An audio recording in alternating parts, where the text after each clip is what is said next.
സ്നേഹമുള്ള കൂട്ടുകാരെ, രക്ഷിതാക്കളെ, ഉസ്താദന്മാരെ, ഞാൻ ഇന്നൊരു കഥ പറയാം. നല്ല രസമുള്ള കഥയാണ്. ഒരിക്കൽ സൈനബ് എന്നൊരു സ്ത്രീ മുത്തുനബി തങ്ങൾക്ക് കുറച്ച് ആട്ടിറച്ചി കൊടുത്തയച്ചു. സമ്മാനം കൊടുത്തതാണ് കേട്ടോ. മുത്തുനബിയും സഹാബാക്കളും സന്തോഷത്തോടെ അത് കഴിക്കാൻ ആരംഭിച്ചു. പെട്ടെന്നാണ് മുത്തുനബി തങ്ങൾ പറഞ്ഞത്, ആരും ഇത് ഭക്ഷിക്കരുത്, എല്ലാവരും കൈകൾ ഉയർത്തുക, ഇതിൽ വിഷം ചേർത്തിട്ടുണ്ട്.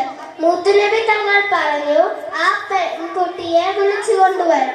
പെൺകുട്ടി വന്നപ്പോൾ മുത്തുനബി തങ്ങൾ ചോദിച്ചു, നീ ഇതിൽ വിഷം കലർത്തിയിട്ടുണ്ടോ? അവൾ മറുപടി പറഞ്ഞു, ഉണ്ട്. മുത്തുനബി തങ്ങൾ വീണ്ടും ചോദിച്ചു, നീ ഇതിൽ വിഷം കലർത്തിയിട്ടുണ്ടോ? അവൾ പറഞ്ഞു, മുത്തുനബി തങ്ങൾ യഥാർത്ഥ പ്രവാചകനാണെങ്കിൽ ഈ ഇറച്ചി കഷ്ണത്തിൽ വിഷമുണ്ടെന്നറിയും, അതുകൊണ്ടാണ് ഞാൻ ഇതിൽ വിഷം ചേർത്തത്. ശരി ശരി, ഈ ഇറച്ചി കഷ്ണം എന്നോട് പറഞ്ഞു ഇതിൽ വിഷമുണ്ടെന്ന്, അതുകൊണ്ട് പോയിക്കോ. മുത്തുനബി തങ്ങൾ അവൾക്ക് മാപ്പ് കൊടുത്തു.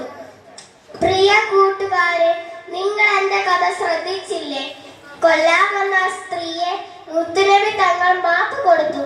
അതുപോലെ ആവണം നമ്മുടെ സ്വഭാവവും. അസ്സലാമു അലൈക്കും.